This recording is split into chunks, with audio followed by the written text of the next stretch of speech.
KBS 대전 생생뉴스. 여러분 안녕하십니까? 8월 15일 목요일 KBS 대전 생생뉴스 방석준입니다. 오늘은 우리의 빼앗긴 주권을 도로 찾은 광복절입니다. 한반도의 일제강점기의 어둠이 걷히고 빛이 다시 비추어진 날입니다. 올해의 광복절은 특히 우리에게 더욱 의미심장하게 다가왔습니다. 1965년 한일협정 이후 최악의 상황을 맞이하고 있는 한일 관계 때문입니다. 일제강점기가 끝나고 오랜 세월이 지났지만 아직 해결되지 않은 동아시아 역사에는 정의와 반성의 문제가 남아 있습니다. 그것은 우리 인류가 진정한 평화로 나아갈 길을 방해하고 있습니다. 역사는 벗어던질 수 없는 무거운 짐을 아직도 안고 있습니다. 아직도 파괴적인 후유증이 남아 증오와 분열을 일으키고 있습니다. 일본의 진정한 참회를 촉구합니다. KBS 대전 생생뉴스, 먼저 이 시각 헤드라인 뉴스입니다. 제74주년 광복절 정부 경축식이 오늘 오전 10시 천안 독립기념관에서 열립니다. 정부 주관의 광복절 경축식이 독립기념관에서 개최되는 것은 2004년 이후 15년 만입니다. 일본의 수출 규제 이후 처음으로 이낙연 국무총리가 대덕특구를 찾아 소재와 부품, 장비 산업 강화를 위한 정부의 흔들림 없는 지원을 약속했습니다. 정부 출연 연구기관들도 중소기업과 협력해 기술 자립을 앞당기겠다는 의지입니다. 일본의 수출 규제 도발과 관련해 공주시가 일본 지방정부와의 교류 활동을 전면 중단하기로 했습니다. 충청 지역의 대표 독립운동가인 단재 신채호 선생 연구를 위해 중국과 교류가 필요하다는 지적이 나왔습니다. 김월배 중국 하얼빈 이공대학 교수는 중국에 있는 신채호 연구의 중요한 기록들이 방치돼 있다며 이같이 주장했습니다. 100년 전 대한민국 임시정부에 가장 필요했던 것은 사람과 돈이었습니다. 미국 등 해외 동포들이 기꺼이 큰 돈을 기부했는데 당시 영수증을 독립기념관에서 확인할 수 있습니다. 이해찬 민주당 대표가 국회 분원인 세종의사당 설치를 위한 법 개정을 적극 추진하겠다고 밝혔습니다. 행복도시 건설청과 충청권 4개 시도가 광역도시계획을 2020년까지 함께 수립해 지역 간 협력 사업을 추진하기로 했습니다. 국내 전기차 보급이 7만 대를 넘어서면서 각종 사고도 잇따르고 있습니다. 최근에는 도로를 달리던 전기차가 갑자기 속도가 줄면서 멈춰서는 일이 잇따라 운전자들의 불안감이 커지고 있습니다. 이 시각 헤드라인 뉴스였습니다.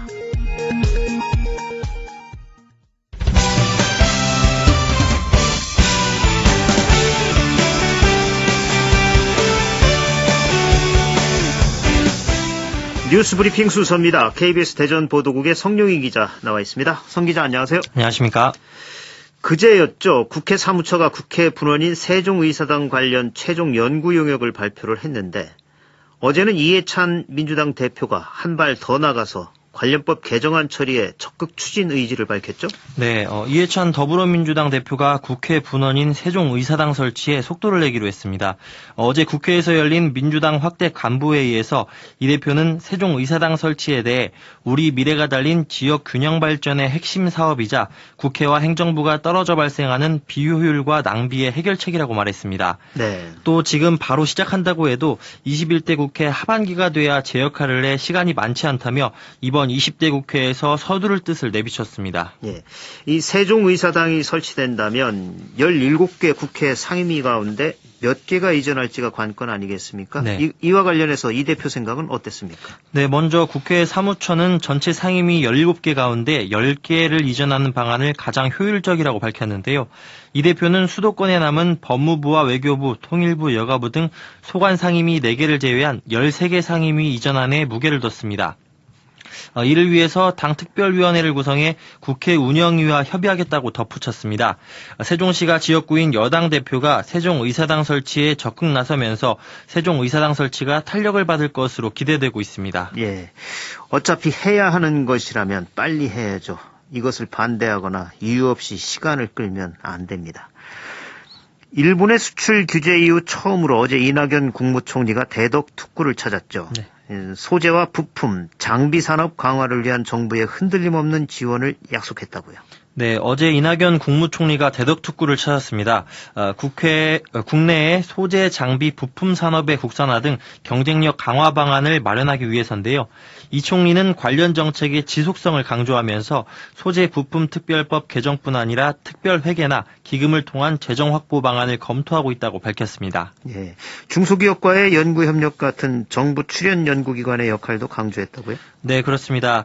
또 중소기업의 위험 부담이 큰 기술일수록 출연 연구기관의 역할이 중요하다며 관련 중소기업과의 연구협력을 강조했습니다. 앞서 출연연 기관장들은 기술 지원단을 꾸려 다음 달부터 100대 소재 부품 기술 기업을 육성하기로 했는데요. 특히 반도체 등 일본이 추가로 수출 규제에 나설 가능성이 큰 품목에 집중화돼 기관별로 역할을 나눠 효율을 높인다는 계획입니다. 과기정통부가 이달 말 범정부 차원의 종합대책을 추가 발표할 예정인 가운데 이번 사태가 과학기술과 산업이 함께 도약하는 계기가 돼야 한다는데 이견이 없었습니다.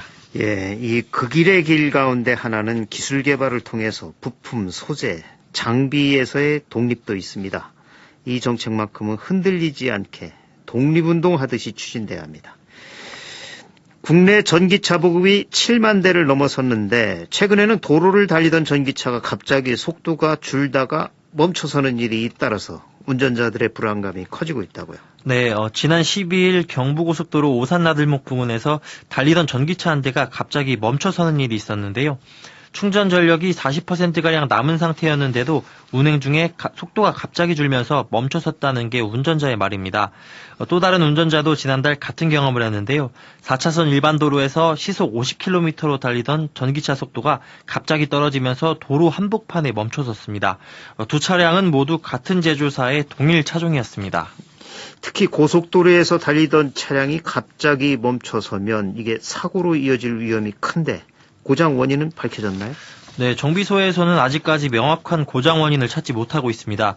이렇다 보니 차를 판매한 영업사원이 나서 고객들에게 주의를 당부할 정도인데요. 제조사는 이례적인 일이라며 전력 공급 개통, 부품 이상 등 여러 가능성을 열어놓고 원인 조사 중이라고 밝혔습니다. 제조사가 늑장 대응을 하고 있다는 불만 속에 운전자들의 불안감이 커지고 있는 상황입니다. 예, 국가 전기차 산업의 발전을 위해서도 이런 일은 원인이 철저히 조속히 규명이 되고 또 해결이 빨리 돼야 합니다. 오늘 74주년 광복절인데 지역에서 어떤 행사들이 열리는지 소개해 주시죠. 네, 먼저 충남은 오전 10시 천안 독립기념관에서 독립유공자와 각계각층 인사 등 1,800여 명이 참석한 가운데 정부 주관으로 광복절 경축식이 열립니다. 또 대전에서는 오전 10시 대전시청 대강당에서 광복회원과 시민 등 700여 명이 참석한 가운데 단재 신채호 선생의 항일운동을 주제로 한 뮤지컬 기념공연 등의 경축 행사가 펼쳐지고요. 세종에서는 나라꽃 무궁화 세종축제와 연계해 오전 10시 정부 세종 컨벤션 센터에서 광복회원과 시민 등이 참석한 가운데 경축 행사가 열릴 예정입니다. 네, 이 밖에 밤사이 사건 사고 있었나요? 네, 특별한 사건 사고는 없었습니다. 뉴스브리핑 성룡희 기자였습니다. 수고하셨습니다. 수고하셨습니다. 오늘의 생생정보입니다. 대전 마케팅공사는 오늘 오후 3시부터 은흥정이 거리 스카이로드 일대에서 제74회 광복절 기념 플래시몹 행사를 엽니다. 대전 지역 고교생들이 직접 제작한 광복절 기념 영상을 스카이로드 메인 스크린으로 상영한 뒤 독립투사들의 투쟁을 보여주는 퍼포먼스에 이어 300여 명이 참여하는 플래시몹을 펼칩니다. 아베 경제보복 규탄 세종시민 모임은 오늘 오후 7시 세종호수공원 무대섬에서 촛불문화제를 열고 일본의 경제보복 행위를 규탄하고 일본 제품 불매운동도 결의합니다. 한국도로공사는 경부고속도로 천안 삼거리 휴게소에 독립미술관을 개관했습니다. 3.1운동과 임정수립 100주년을 기념해 그날의 함성 100년의 기억이라는 주제로 김경민 조각작가와 성신여대 학생 등의 조각작품 31점을 천안 삼거리 휴게소 옥상과 통로 등에 전시했습니다. 세종시가 세종지역 응급의료기관 지정기준에 따라 NK세종병원을 응급의료시설에서 지역 응급의료기관으로 변경 지정했습니다. 응급병상을 10개로 확대하고 시설과 인력, 장비를 보강했습니다. 대전 갤러리아 백화점에 자리 잡은 충남 6차 산업 안테나숍이 새롭게 단장하고 재개장했습니다. 총 42개 경영체에 354개 제품을 전시 판매하고 있습니다. 천안예술의 전당은 오늘 오후 5시 소공연장에서 8.15 기념 콘서트 스페인 밀레니엄 합창단 초청 내한 공연을 엽니다. 한국 음악에 심취해 17년간 활발한 활동을 하고 있는 스페인 밀레니엄 합창단이 이색 출연합니다. 충남도서관이 4차 산업혁명 시대에 발맞춰 레이저 커터나 3D 프린터 등을 활용해 누구나 자신만의 작품을 만들 수 있는 새로운 공간을 열었습니다. 도서관 내에 메이커 스페이스를 마련해 본격 운영을 시작했습니다. 날씨입니다. 광복절인 오늘 대전과 세종, 충남 지역은 태풍 크로사의 영향으로 대체로 흐린 가운데 가끔 비가 내리겠습니다. 내일까지 예상 강수량은 5에서 40mm입니다. 낮 최고 기온은 대전과 세종 32도, 서산 31도, 천안 30도 등 32도에서 30도로 어제보다 낮겠습니다. 내일도 대체로 흐리겠고 새벽과 낮 한때 비가 내리겠습니다. 아침 기온은 23도에서 26도, 낮 최고 기온은 30도에서 31도로 예상됩니다. 지금까지 생생정보였습니다.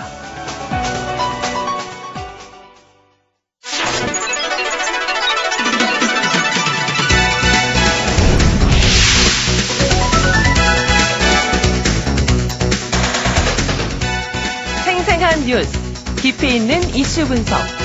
여러분은 지금 방석준 앵커와 함께하는 KBS 대전 생생뉴스를 듣고 계십니다. 오늘은 제74주년 광복절입니다. 올해는 3.1운동 100주년, 임시정부 수립 100주년이 되는 해이기도 합니다. 최근에는 일본의 경제 보복으로 피해가 확산되고 있는 상황이라서 올해 광복절이 우리에게 더 특별하게 다가옵니다. 오늘 생생 인터뷰에서는 제74주년 광복절의 의미와 우리가 계승해야 할 정신은 무엇인지 독립기념관 이준식 관장과 말씀 나눠보겠습니다. 이준식 관장님 안녕하십니까? 예, 안녕하십니까? 예, 오늘 행사 준비로 굉장히 바쁘시죠? 네네. 예, 이렇게 시간 내주셔서 감사합니다. 예, 오늘 제74주년 광복절인데 먼저 이번 광복절의 의미 어떻게 봐야 할까요? 일제강점기에 독립운동가들이 목숨까지 바쳐가면서 조국 광복을 이루려고 했는데요. 네. 이때 조국 광복이라는 건 뭐 단순히 일제 식민 지배에서 벗어나는 것만을 의미하지는 않았습니다. 이 광복이나 독립이란 말 속에는 네. 일제 식민 지배에서 벗어나서 국민이 주권을 갖는 민주공화국을 만들고 그 민주공화국 안에서 더 많은 사람들이 자유와 평등을 누려야 한다는 꿈도 담겼습니다. 네. 이제 광복은 그런 꿈을 이루는 계기가 되어야 했는데 잘 아시는 것처럼 광복과 동시에 이제 분단 체제가 한반도에 들어서면서 분단 때문에 독립운동가들이 꿈꿨던 진정한 의미의 독립, 광복 그런 꿈은 상당 부분 지연이 됐습니다. 그렇죠. 독립운동가들이 꿈꾸던 바를 2019년 현재 우리가 그 뜻을 이어받아 가지고 국민주권주의가 완성되는 민주주의 실현 그리고 민족의 통합 이런 것들을 이루어야 되지 않을까 그런 결의를 다지는 광복 74주년이 돼야 되지 않을까 그런 생각이 듭니다. 네. 그러니까 광복의 완료는 민주주의 그리고 네. 민족의 통합 이것까지 네. 이루어야 된다 이런 네. 생각이시다 이 말씀이시군요. 네. 특히 올해는 3.1운동 100주년 임시정부 수립 100주년을 맞이하는 광복절인데 이 더욱이 일본의 경제보복 상황에서 이번 광복절이 더 특별하게 느껴지는데 관장님은 어떻게 보십니까? 지금 한반도에서 이제 남북의 평화 공존, 평화 통일, 더 나가서는 동북아시아 평화 체제를 위한 꽃이 피기 시작했지 않습니까? 예. 3.1운동 100주년을 맞아서 한편으로는 이제 그 어느 때보다 평화에 대한 관심이 높아지고 있는데 거꾸로 한반도의 평화를 바라지 않는 쪽도 있는 것 같습니다. 일본이 바로 그런 것처럼 보입니다. 그래서 일본이 마치 한 세기 전에 침략을 되풀이하듯이 경제 침략을 자행하고 있는데요. 네. 일제강점기에 우리 민족은 피해자고 일본 어디까지나 가해자였습니다. 가해자가 가해 사실을 인정하고 피해자에게 반성하고 사죄하지도 않고 피해자에게 일방적으로 화해하라고 강요하는 그런 이제 형국인데요. 과거사 문제 관련해서 흔히 이제 독일과 일본을 비교하곤 합니다. 독일은 지금도 계속 나치가 저지른 잘못에 대해서 반성하고 사죄하고 그렇죠. 일본은 1945년 8월 15일 이전에 일본 제국주의자들, 일본 군국주의자들이 벌인 잘못에 대해서 제대로 된 반성을 한 적도 없고요. 당연히 사죄와 보상을 한 적도 없습니다. 또 그런 일이 없었다고 또 없습니다. 억지 주장도 하죠. 예. 아예 그냥 그런 사실이 없다고 부정하고 있습니다. 일본의 아베 정권이 지금 한국에 대한 경제 침략을 하는 이면에는 군국주의 부활 야욕이 있다는 것을 많은 사람들이 지적하고 있는데요. 그러니까 우리는 막아야죠. 100년 전 우리의 선조들이 일제 식민 지배를 벗어나고 독립을 쟁취했듯이 막아야 됩니다. 독립운동가들 나라를 잃고도 일제에 맞서 싸웠는데 우리는 지금 나라가 있지 않습니까? 예. 독립운동을 하지 못했어도 일본 제품 불매운동 한다는 말이 지금 널리 퍼지고 있는데 일본의 경제 침략에 맞서서 경제 자립, 기술 독립을 외치는 우리의 모든 행동은 제가 보기에는 21세기의 새로운 독립운동입니다. 네. 예. 광복절인 오늘 우리가 축하도 해야 되겠지만 또 꼭 기억을 해야 할 것은 수많은 애국지사들이 이 독립을 위해 목숨을 바치며 희생했다는 거죠. 네. 예. 하지만 현재 우리가 살아가면서 이분들을 가끔 잊고 살아갈 때가 많은데 이 광복절을 맞으면서 우리의 자세는 어떻게 해야 한다고 보십니까? 제가 어렸을 때 어른들로부터 서름 중에 가장 큰 서름은 집 없는 서름이라는 얘기를 많이 들었습니다. 네.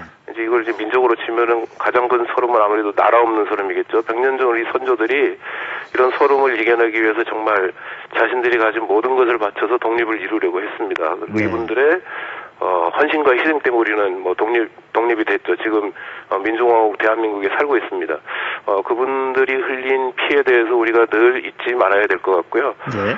독립운동하신 분들의 숫자가 얼마나 되는지 정확히 알 수도 없지만 100만 단위의 독립운동가들이 있었다고 이렇게 추정이 되는데요. 그 가운데는 정말 이름도 남기지 못하신 분들이 훨씬 더 많습니다. 그분들을 늘 잊지 않는 것이 2019년을 살아가는 대한민국 국민들의 책무가 아닐까 그런 생각이 듭니다. 예, 사실 빼앗긴 나라를 찾기 위해서 목숨과 재산 모든 것을 바치는 분들이 계신 반면 한쪽에서는 또 자기들의 이익을 위해서 국가 민족을 배반했던 사람들도 있죠. 그들도 또 또렷이 기억을 해야 되겠죠. 네, 맞습니다. 예. 광복절의 의미를 되새기면서 오늘 독립기념관의 다채로운 광복절 행사에 참여하는 것도 그 의미 있는 광복절을 보내는 방법일 것 같은데 오늘 기념식 어떻게 진행되나요? 오전에는 정부 주최 광복절 경축식이 독립기념관에서 열립니다. 네. 정부 주최 그 광복절 경축식이 독립기념관에서 열리는 것은 15년 만입니다. 그래서 독립기념관으로서는 감회가 남다른데요. 네. 최근 한일 관계에 비춰서 정부 경축식 행사를 독립기념관에서 하는 것은 더 큰 의미를 갖는다고 생각이 듭니다. 그렇죠. 네. 예. 오늘 기념식은 그 구체적으로 어떤 방식으로 진행이 되죠? 정부 주최 이제 그 경축식이니까요. 네. 국민들의 아마 아마 최근에 한일 관계에 비춰서 뭔가 의미 있는 경축식 메시지가 나오지 않을까 그렇게 저희도 기대를 하고 있고요. 정부 경축식 말고도 독립기념관에서 준비한 여러 다양한 문화 행사가 있습니다. 예. 그러면 그 광복절을 기념한 문화 공연 또 준비가 돼 있다고 하는데 어떤 공연들이 있는지 소개를 좀 해주실까요? 대표적인 게 대한민국 공군이 자랑하는 블랙 이글스 에어쇼가 열릴 예정이고요. 날씨가 굳어서 좀 걱정을 했는데 큰 바람만 불지 않으면 에어쇼는 예정대로 진행할 것이라고 이렇게 통보를 받았습니다. 이외에도 이제 국군 부대의 태권도 공연이 있고요. 또 육군 군악위장대의 이제 공연도 있고 타악 퍼포먼스, 저글링, 마술, 유스 오케스트라 공연, 창작 오페라 공연, 다양한 문화 행사를 준비했습니다. 네, 그 경축식도 경축식이지만 그 축제 같은 분위기로 독립기념관이 오늘 꾸며지는군요. 이 밖에 또 그 다양한 체험 행사 또 부대 행사도 준비가 돼 있다면서요? 네. 지금 현재 독립기념관에서 이제 그 무궁화 축제가 열리고 있고요. 전국 각지에서 모인 무궁화를 한꺼번에 볼 수 있는 굉장히 좋은 기회가 될 것 같습니다. 그리고 해방 이후에 임시정부 요인들이 환국할 때 타고 왔던 C-47 수송기를 탑승할 수 있는 또 체험 행사가 준비되어 있고요. 또 광복군 체험이라든지 태극기 바람개비 만들기, 캐리커처 그리기 등 다양한 이제 체험 행사가 준비되어 있습니다. 예, 이게 그럼 가족 단위로 가면 다양하게 세대별로 그 다 이 조국의 독립에 대해서 많은 것들을 즐길 수 있겠네요. 네, 독립기념관을 방문하시면 오늘 직접 독립운동을 하는 건 아니지만 독립운동 하신 분들의 채취를 간접적으로라도 느낄 수 있는 그런 행사들을 준비했습니다. 예. 전시관에는 또 특별히 뭐 주목해야 할 전시 내용이 있나요? 좀 소개를 해 주시죠. 그 광복 74주년을 맞아서 네. 전시관에 평소에는 전시하지 않는 귀중한 원본 자료를 전시하고 있습니다. 예, 어떤 것들이 있죠, 주로? 이를테면은 그 대한민국 민주주의의 한 뿌리를 이뤘다고 하는 대동단결 선언이라는 것이 있는데요. 1917년에 발표된 것입니다. 네. 대동단결 선언은 지금 현재 원본이 한 부밖에 안 남아있지 않은데, 네. 평소에는 독립기념관 수장고에 거의 보관되어 있다가, 이번 광복 74년을 맞아서 원본을, 일반에게 공개를 합니다. 예. 1917년에 만들어졌다면 독립선언서보다 더 앞선 겁니다. 앞선 거네요. 네. 예, 이 내용은 어떻게 된 거죠? 주로 어떤 내용을? 대한제국이 망했을 때 이미 그 제국은 끝났고, 예. 이제, 대한제국이 망하면서 국민이 주권을 이어받았다. 그래서 이제 국민주권주의가 실현되는 새로운 나라를 만들어야 된다라는 것을 선언했고요. 예. 그럼 국민주권주의를 실현할 수 있는 중요한 방법으로 임시정부를 세워야 된다는 주장을 합니다. 예. 그리고 2년 뒤에 실제로 임시정부가 수립됐으니까요. 예. 한국 민주주의의 굉장히 중요한 뿌리를 이루는 문서다, 선언이다, 이렇게 역사학계에서는 평가를 하고 있습니다. 3.1 정신에도 영향을 미쳤겠네요. 그렇죠. 예. 예, 2년 전에 민주주의 얘기가 나왔었으니까. 네. 예. 또 다른 건 뭐 중요한 전시는 없습니까? 어떻습니까? 후세 다트지라는 일본인 변호사가 있는데요. 예. 지금 이제 한일 관계에 비춰봤을 때 어쨌거나 당시 한 일본의 시민이 한국의 독립운동을 지원했다는 것은 중요한 의미를 갖는데 한국의 독립운동가들을 변호한 것으로 유명한 후세 다트지 변호사가 쓴 친필, 서한 이런 것들이 이번에 공개가 됩니다. 예.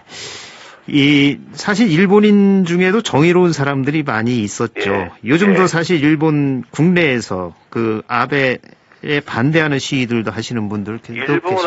일본 안에서도 양심적인 시민은 얼마든지 있을 수 있는 거니까요. 예. 일제강점기에도 그래서 한국의 독립운동을 지원하고 한국의 독립운동에 참여한 일본인들이 있었고, 지금 아베 정권이 한국을 경제 침략하는데 반대하면서 반아베를 외치는 일본인들도 분명히 존재합니다. 예, 사실 그들과도 연대를 해야 되겠죠. 네, 그렇죠. 예. 네.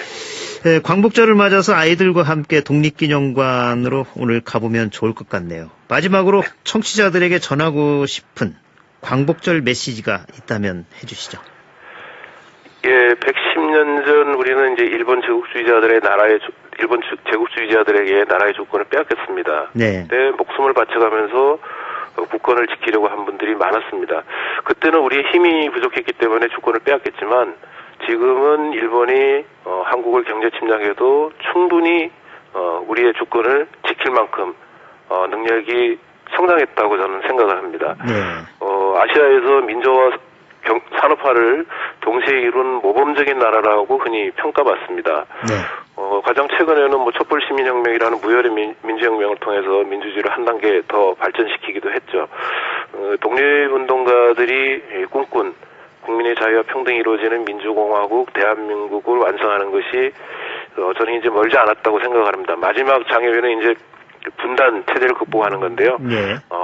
독립운동가들이 꿈꾼 완전한 자주 독립 국가를 실현하기 위해서 우리는 한반도의 남북의 평화공존, 더 나아가서는 평화통일을 이루는데 앞장서야 되지 않을까 그런 생각을 합니다. 네. 오늘 말씀 여기까지 듣겠습니다. 고맙습니다. 네, 고맙습니다. 지금까지 제74주년 광복절을 맞아 광복의 의미와 우리가 계승해야 할 정신은 무엇인지 독립기념관 이준식 관장과 말씀 나눴습니다. 주간 브리핑입니다. 충청투데이는 너무 안일했던 후손들 제발 지금이라도 란 타이틀로 일부 순국 독립운동가의 기록이나 상징물 제작에 친일 논란이 있는 인사들이 참여한 모순이 충남도 내 각지에서 드러나면서 친일의 역사가 지속되고 있는 모양새라고 보도했습니다. KBS 대전 생생뉴스 기술의 이재은, 구성 조미연, 제작과 진행의 방석준이었습니다. 8월 15일 목요일 방송 여기서 마칩니다. 행복하고 평화로운 하루 보내시기 바랍니다. 내일 다시 뵙겠습니다.